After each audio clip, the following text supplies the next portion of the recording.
디스크 의심이라고 하시더라고요. 근데 간혹 보호자분들이 되게 오해하는 게 되게 위험한 거예요. 이렇게 한번 해서 직사하는 애가 있고 마비가 된다. 우리 뚱이가 몇 살까지 살았으면 좋겠나요 혹시? 그래서 보호자님들한테 노령견을 키우시는 보호자님들 제가 당부드리고 싶은 거는 이별의 준비를 생각을 해야 돼요, 확실히. 벌써 눈물 날 것 같아. 야!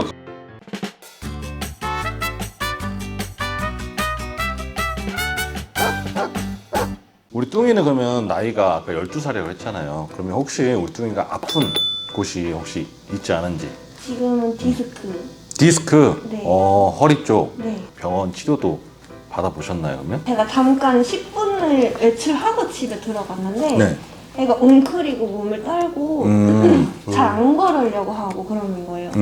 평소랑 너무 달라서 애가 산책을 좋아하니까 산책을 가려고 했는데 아예 한 발자국도 안 걸어가지고 보니까 막 몸을 막 움찔움찔거리고 특히 허리를 만지면 애가 좀 그렇더라고요. 그래서 바로 병원에 갔는데 엑스레이를 찍어보니까 디스크 의심이라고 하시더라고요. 근데 우리 몽 사장님은 디스크가 뭔지 아세요, 혹시? 그럼요. 저도 사람인데. 그쵸. 네. 디스크 같은 경우 이제 우리가 척추가 있고 요추가 있잖아요. 괜찮아요? 예를 들어서 8번과 7번 사이에 있는 그 척추 8번과 7번? 없나요 혹시 그게? 그러면 16번, 18번이 있을게요. 와, 척추 그렇게 많아졌다고? 없나요 그렇게? 오케이. 어쨌든 그 어쨌든. 척추 사이에 뭔가 그 디스크 그게 이제 뭐예요 혹시? 우리가 보통 디스크라고 하면은 우리 척추뼈가 일단 강아지나 사람이나 비슷해요. 경추는 7개, 흉추는 13번, 13개. 그 다음에 그 요추는 7개, 천추는 이제 하나 이렇게 되는데 그 각각의 디스크와 디스크 사이에는 완충 역할을 해줄 수 있는 디스크 물질이 있어. 쉽게 말하면은 어떻게 보면 충격 흡수. 그렇지. 약간 척추뼈가 움직였을 때는 우리가 관절이라고 하면 가동 관절이라고 하는데 척추뼈는 중간 단계의 가동 관절이야. 한마디로 우리 팔은 내가 뻗고 이렇게 하고 다 되잖아요. 어깨도 돌릴 수 있고. 근데 척추뼈는 할 수 있는 역할이 숙이고 올리고 돌리는데 360도 안 돌아가지. 맞아요. 그러니까 이런 부분들이 조금 제한적인 관절이에요. 그 뜻은 뭐냐면 이 제한적인 움직임에 있어서 그걸 넘어서는 어떠한 외력이라든지 넘어서는 충격 이런 것들이 생긴다면 디스크 물질이 터지거나 아니면 부어오르거나 이런 문제가 생기는 거예요. 그래서 그것이 디스크가 터지면 우리가 디스크 파열이라고 하고 디스크가 부어서 올라가는 거는 부종이라고 해요. 타입이 두 가지가 있어요. 그래서 디스크가 붓는 거는 그냥 디스크 물질 싸고 있는 띠가 있어. 그 띠가 그냥 이렇게 부은 거예요. 근데 터진 거는 이 띠가 찢어져서 디스크 물질이 우로로로 이렇게 나온 거지. 그래서 나 디스크 있는 환자야. 나 디스크 있어. 근데 그분이 막 질질 끌고 다니지 않죠. 다 걸어 다니잖아요. 그 사람들은 다 부은 거예요. 맞아요. 나 저 군대 옛날에 군대에서 저 디스크 터졌어요. 다 엄살이네요 그럼. 그렇죠. 터지면 그냥 주저앉아야 돼요. 왜냐하면은 붓는 것은 내가 그 전에 알아요. 약간 아프고 뻐근하고 팔이 약간 좀 저리고 그래서 일찍이 병원에 가요. 그래서 시술이 수술로 하는 것이 아니라 시술로 끝나는 거죠. 물리치료, 뭐 주사치료, 뭐 이런 걸로 끝나요. 근데 강아지는 초기에 오는 걸 보호자분이 감지하고 오셔야 돼. 감지하고 처음에. 그냥 아까 보호자님처럼 얘가 집에 가는데 웅크리고 있고 아파한다. 근데 그런 경우는 터진 게 아니에요. 약간 부어오른 거일 수도 있어요. 초기. 근데 대다수 강아지는 터져서 와요. 그래요? 그래서 터지면 어떤 상황이 생기면 다리가 휘청거려요. 그리고 다리를 끌어. 그 나중에 더 심해지면은 다리가 아예 주저앉아서 오줌도 제대로 못 써. 못 걷는 거. 못 걷는 거죠. 바닥을 끌고. 왜 우리 옛날에 비가 나왔던 댄스 중에 이거 알아요, 이거? 이거 자료화면 넣어줘야 돼. 딱 강아지 후지마비의 그 영상이거든. 그래요. 저는 아는데 왜 사장님 모르세요? 그러니까 몇 살이시라고 했죠? 아무튼 디스크가 터지는 경우에는 사실 응급이라고 봐야 돼. 왜냐면은 디스크가 터진 상황에서는 치료가 타이밍 치료예요. 내가 그걸 방치하면 신경세포가 계속 죽게 됐을 때 예를 들어서 내가 100개 신경세포가 있는데 40이 죽었어. 다쳤어. 그러면 치료를 하더라도 40이 다시 살아나는 게 아니라 60으로 그냥 살아가는 거예요. 근데 이게 점점 줄어들면은 결국 회복이 안 될 수 있는 상황이 오는 거죠. 근데 그럼 60이 남아있다고 하면은 디스크가 터진 상태에서 걸을 수 있어요? 혹시? 대부분 그 질문을 해. 대부분 병원에 오게 되면 그래서 걸을 수 있냐 없냐 판단하는 기준이 MRI를 찍어봐야 돼요. MRI 찍어서 이 척수를 누르는 정도가 10%, 20%, 30% 이렇게 올라가는데 보통 한 50% 이상 눌렸다 그러면은 사실 수술로 빨리 끝내야 돼. 그러니까 수술이 가능한 수술해야 돼. 근데 이제 여기서 봐야 게 응급이냐 아니냐는 아이가 딱 마비가 왔을 때 뒷발가락을 세게 꼬집는 거예요. 발가락 뼈랑 같이. 진짜 있는 힘껏. 네. 꼬집었는데 애가 아무 반응이 없다. 그러면 우리가 감각신경에 아예 마비가 된 거예요. 그런 애들이 응급이에요. 제때 치료 안 하면 아이가 영영 못 걸어요. 그냥 휠체어를 해야 돼. 그래서 우리가 보통 감각신경하고 운동신경을 나눠서 보는데 수의사가 선생님이 딱 아이가 후지 마비로 왔어요 하면 제일 첫 번째 하는 게 집게 같은 거 갖고 와서 찝어봐요. 아픈가? 아파하나? 근데 이걸 눌렀을 때 막 아프다고 야 하지마! 이 정도면 great! 얘는 좋아질 수 있는 거다. 근데 대부분 마비가 되면 진짜 세게 꼬집었는데 감각신경 있다고 하더라도 그냥 살짝 당기거나 쳐다보기만 하거나. 그래서 우리가 치료할 때도 이걸 확인하는 과정 중에 수술 끝나고 나서도 계속 찝어봐. 첫날은 수술 끝나고 나서 애가 별 반응이 없는데 두세 날 뭐 이렇게 넘어가면 찝었는데 애가 갑자기 물러그래. Great! 좋아지고 있다. 근데 이게 간혹 보호자분 앞에서 한다? 학대한다. 왜 세게 꼬집어요? 막 이렇게. 그것도 동의서를 또 작성을 해야 되나? 해야지. 그래서 미리 설명을 해줘야 돼. 보호자분 제가 수술 끝나고 발을 좀 꼬집을 겁니다. 동의서를 써야 될 일이 참 많은 거야. 맞아요. 아무튼 디스크는 그게 나눠지는데 우리 뚱이 같은 케이스는 나이가 들어가면서 허리 뼈가 아까 말했던 디스크가 중간에 완충 역할을 하잖아요. 나이가 들면 얘네들이 좁아져. 그래서 뼈가 되면서 척추 협착증이라고 그래요. 이게 굳어지면서 생길 수 있는 게 이게 좁아지면서 디스크 물질이 조금 부어오르는 경우에는 통증을 느낄 수가 있어요. 근데 이게 또 시간이 지나면 우리 사람도 할아버지 할머님이 허리가 굽으신 분들 있잖아요. 강아지도 그래요. 나이가 들면은 얘가 걸을 때 점점 허리를 약간 굽으면서 걸어요. 약간 이런 경우가 있어요. 근데 그런 것들이 엑스레이 찍을 때 척추 협착증이라고 진단돼요. 근데 그게 있다고 해서 무조건 치료할 필요는 없어요. 그냥 나이가 들어서 생기는 만성.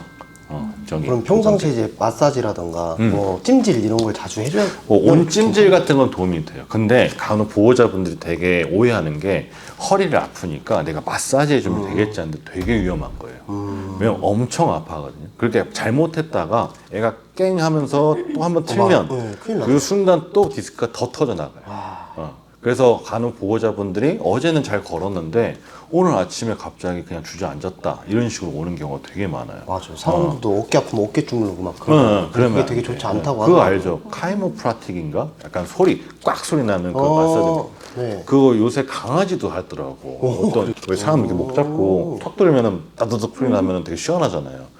그거 정말 위험한 거예요.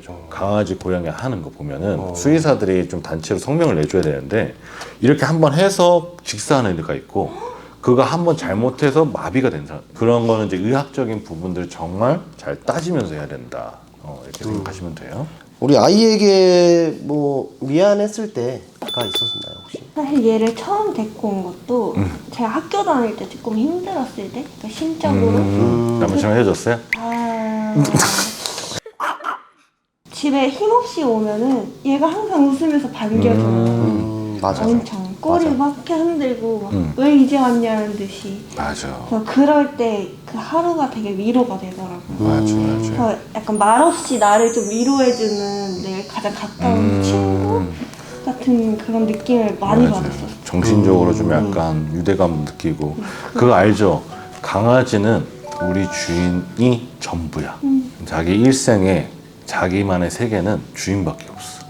근데 우리는 너무 많잖아. 일의 핑계로. 우리는 조금 더 좀 시간을 좀 같이 보내는 것도 좋지 않을까 싶어요. 너무 마음이 아파. 병구 잘 보내고 있죠? 우리 병구. 병구는 병구의 삶이 있어요. 아, 그래요? 아, 약간 개인적인 삶이 있구나. 네, 병구는 병구 삶이 있고. 오케이, 여기까지.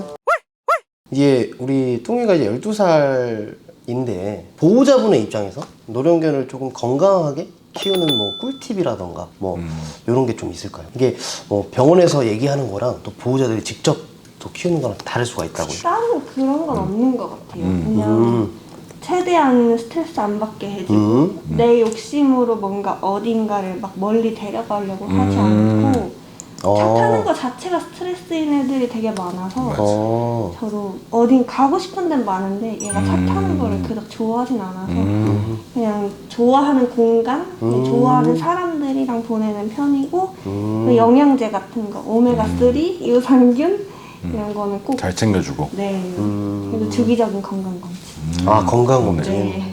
맞아요. 다른 분들 노령견 키우시는 보호자분들께서 진짜 건강검진 안 하시는 분들도 되게 많을 거 아니에요. 맞아요. 네. 이게 대부분 우리 아이는 한 번도 아픈 적이 없어요. 이 대사야. 어. 병원에 오면은 한 번도 아픈 적이 없어요. 말을 안 한 것 뿐이지. 이렇게 갑자기 생길 수가 있어요. 대부분 암 걸린 아이들. 너 아이가 한 13살, 14살인데 여태까지 아픈 적 한 번도 없었는데 갑자기 암이 이미 전이가 됐어요. 그럼 보호자님이 얘기하죠. 이렇게 갑자기 생길 수가 있어요? 갑자기가 아니에요. 그때부터 계속 버텨온 거지. 그래서 어떻게 보면 노령견을 키우는 팁 중에 하나는 가장 중요한 건 건강 상태예요. 사실은 이 아이가 1년이 지나면 사람 나라 지금 6년이 흐르는 건데 그 세월 동안 어떻게 될지 모르잖아요. 그러니까 그런 건강검진을 이제 해주는 게 가장 중요하고 평소에는 관심, 평소보다 더 많이 보고, 왜냐하면 아이가 어릴 때랑 중년형 노령견일 때 행동학적으로 달라지는 게 있어요. 그거 알아요? 강아지 치매도 걸리는 거? 알고 치매. 있어요? 치매. 치매? 못 들어봤어요. 못 들어봤죠? 네. 강아지도 치매 걸릴 수 있어요. 그것도 행동학적으로 먼저 보고 판단하는 거기 때문에 그런 것들이 미리 캐치를 조기하면 할수록 아이의 기대 수명이 늘어나는 거예요. 그래서 간혹 병원에 진료 보면 우리 아이는 20살까지 살 거예요. 30살까지 살 거예요. 이렇게 하시거든요. 그러면 보면은 검사를 한번 했는데 갑갑한 애들이 있어요. 30살에 1년 살기도 힘든데 약간 속마음으로. 근데 정말 건강검진 잘 하시는 분들은 13살인데도 검사했는데 깨끗해. 그리고 미리 다 문제 될 거 다 해결했어요. 치료 다 했고. 진짜 그런 아이들 20세까지 살더라고요. 아무튼 우리도 이제 보호자분들이 좀 더 신경 쓰면 아이가 오래오래 건강하게 살 수 있다. 그 취지로 사실 이 프로그램을 하는 거예요. 그죠? 그렇죠. 맞네요. 저희가 사실 그것 때문에 하는 거였죠. 아이가 오래오래 건강하게 살 수 있게 도와주는 프로그램. 건강한 프로그램. 몇 살까지? 건강하지 않네. 네? 저는 그냥 짧고 굵게. 오케이. 네. 우리 뚱이가 몇 살까지 살았으면 좋겠나요, 혹시? 그래도 뭔가 오래 살길 바라는 좀 욕심 부리는 것 같고 그래도 평균은 넘어갔으면 좋겠어요. 평균. 15세 넘었으면 좋겠다. 너무 걱정돼요. 얘가 상상이 안 돼. 얘가 없는 그 하루가 들어가도 짖는 애도 없고 반겨주는 애도 없고 출퇴근할 때 같이 가는 애도 없고 벌써 눈물 날 것 같아. 야! 가면은 진짜 우울할 수 있어요. 그래서 보호자님들한테 노령견을 키우시는 보호자님들 제가 당부드리고 싶은 거는 이별의 준비를 생각을 해야 돼요, 확실히. 근데 그 이별도 우리가 정말 물론 슬프지만 지혜롭게 이별을 해줘야 돼요. 아이는 어쨌거나 짧은 인생의 보호자분과 함께 있었던 시절은 무조건 고맙고 즐거웠던 생각만 있을 거예요. 마치 갈 때까지도 보호자님한테 감사하다고 하고 가요, 다. 죽기 전까지도 꼬리를 흔들어. 왜냐면 전부니까. 그래서 그거를 보호자분이 슬퍼하는 모습을 기대하진 않을 거예요. 그래서 우리 아이가 만약에 떠나갈 수 있는 부분을 내가 생각하면 조금 더 좋은 곳에 많이 가고 사진도 많이 찍고, 그 다음에 아이가 하늘나라로 갔을 때는 그동안 고마웠다 할 수 있는 내 감정의 준비를 미리 하시는 게 좋다. 절대 보호자분 잘못이 아니에요. 대부분 자책감을 갖더라고. 맞아, 내가 잘못 키워서 그런 건가, 미안하다 막 그래요. 근데 아이를 버리는 게 미안한 거지 끝까지 곁에서 맞아요. 지켜주는 건 아이는 고마워할 거예요. 맞아요. 오래 살 거야, 뚱아. 오래 살 거예요. 감사합니다. 자, 이대로 마무리하겠습니다. 네. 다음에는 더 유익한 정보로 우리 아이들의 건강과 사랑을 찾아서 잠깐만. 멘트가 갑자기 6시 내 고향이야. 네, 그러면 저희는 다음에 더 유익한 정보로 찾아오겠습니다. 감사합니다. 감사합니다. 처음엔 좀 긴장됐었는데 두 분 다 너무 편안하게 대해주셔가지고 재밌게 촬영할 수 있었고, 병원에서는 뭔가 잘 못 물어봤던 거 원장님한테 편하게 여쭤볼 수 있어서 재밌었던 것 같아요. 평소에 추억 남기는 거 되게 중요하게 생각하는데 특별한 추억 남길 수 있어서 너무 좋았던 것 같아요. 엄마한테 와줘서 고맙고 아프지 말고 지금처럼 행복하게 같이 살자고, 갈 땐 가더라도 옆에서 가달라고 하고 싶어요. 마지막 건강검진이 성심역이었는데 그때보다 혈액검사 결과가 더 좋다고 하셔서 기분이 되게 좋았고, 편하게 뭔가 여쭤볼 수 있어서 그것도 좋았고, 촬영할 때랑은 다르게 원장님이 웃음기도 없이 너무 진지하게 검사를 해주셔서 역시 전문가시구나 싶었고, 네, 앞으로 뚱이랑 오래오래 건강하게 행복하고 싶습니다. 네.